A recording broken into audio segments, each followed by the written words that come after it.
What do you think's more dangerous for children, going to drag shows or guns?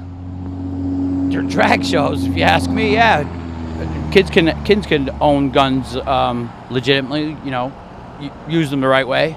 Right. But drag shows, it's just horrible. Do you think drag shows put them in more danger than a gun? Well, it's going to change their lives, sure. Never happened. I didn't go to them when I was there. They weren't around when I was young. So, Right. Yeah, I don't believe in it. But a drag show probably wouldn't kill somebody. No, it wouldn't kill anybody. No.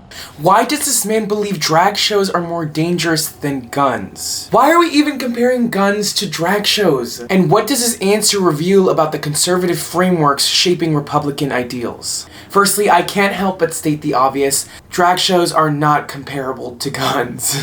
Except that they both go off, I guess. And also shots. I hesitate to even entertain the pretense of the question that drag shows are somehow dangerous at all. Really, there is no intuitive reason to compare the two. Practically, politically, ethically, so why is it happening? The question the interview poses is ultimately a partisan one, which is to say divided along political party lines. And I'd be willing to wager that is precisely the point. The point being that conservatives will take on these premeditated political positions dictated to them by their own party in an effort to formalize opposition to policy that align in any way to progressive values. But why does the Republican Party choose to organize opinion around arbitrary cultural or political phenomenon like drag shows? And what does this all reveal about the fundamental political impulses of conservatism? You see, conservative thought is defined by its opposition to social, political, and economic change. Forever caught up in the rosy image of the past, Republican Party is characterized by its fond memory of things like the nuclear family, white picket fence, suburban life, the milkman. And this was ultimately reported on in this study, which says, quote, higher levels of national nostalgia predicted both positive attitudes towards President Trump and racial prejudice, though there was no evidence of such relationships with personal nostalgia. Which is to say that those who think fondly of the political past of the United States were more likely to support Trump and the Republican Party, as opposed to having a personal sense of nostalgia like for Tamagotchis or baseball cards. Furthermore, quote, national nostalgia most strongly predicted positive attitudes toward President Trump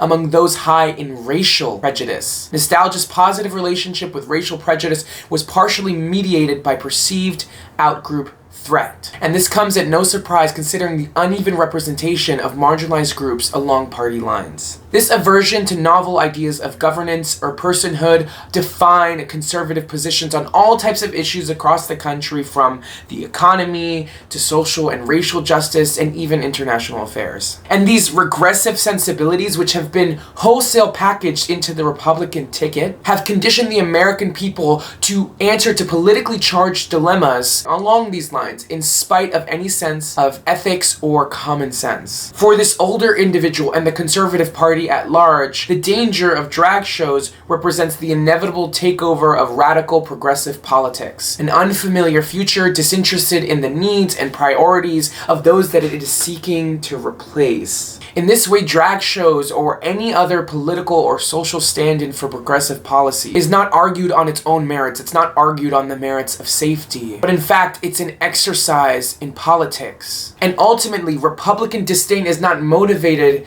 by hatred, more so than it is motivated by fear. The anxiety that there is this looming horizon of drag queens and they-thems who dye their armpit hair and only drink oat milk lattes, and oftentimes opposition to issues are haphazardly defended, which is to say they're not sincerely held. They're just going through this exercise of regurgitating political points to defend against this looming future that progressives are striving for. One that, in our minds, is about prioritizing equity and justice for all, but for them is a genocide. And much like the interview we saw in the beginning of this clip, these conservative positions are fickle. They don't stand up to any form of critique or practical reasoning. We cannot let the Republican Party continue to play the game of politics with rhetorical tricks and subversive political tactics that mobilize the base against non-issues, often to lethal degrees, in an attempt to achieve political ends. When they dog whistle, we remain focused on the crux of the issue. We focus in on what our disagreements are, and we fight the battle there. And we don't allow Republicans to push politics into this sort of proxy war where they can undermine our innate egalitarianism egalitarian impulses with shallow disputes around issues that are, more often than not, irrelevant to the political conversations we're trying to have. We stand collectively, we speak clearly, and with the resolve that our struggles are inevitably won in our favor. And I believe that eventually, we will all get to go to as many drag shows as we want. This is Adrian Costa with Rebel HQ. Make sure to like, comment, and subscribe, and check back for more. See you guys soon.